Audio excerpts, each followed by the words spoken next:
মেহরানগড় ফোর্টে যে মিউজিয়াম রয়েছে তাতে কিন্তু রয়েছে একটি পালকিখানা, মানে নানা রকমের পালকি সেখানে সুসজ্জিত রয়েছে।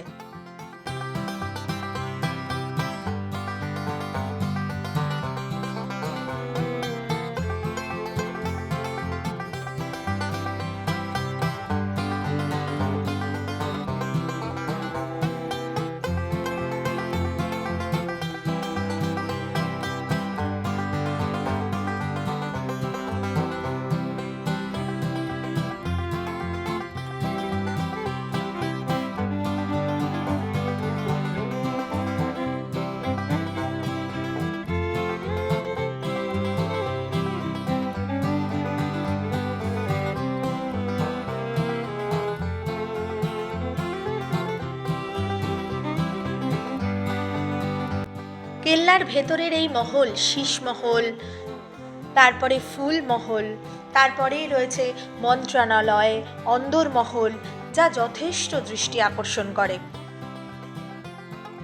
এই কেল্লার তৈরির একটু গল্প বলি।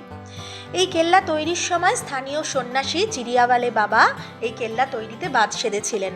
তিনি অভিশাপ দেন যে এই কেল্লা তৈরি করলেই কিন্তু রাজ্য প্রবল খরার কোপে পড়বে।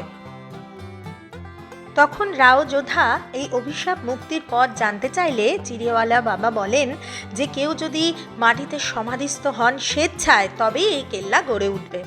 তখন রাজারাম মেঘওয়ালা নামে একজন ব্যক্তি, উনি স্বেচ্ছায় সমাধিস্থ হন এবং তারপরেই কিন্তু এই কেল্লাটি গড়ে ওঠে।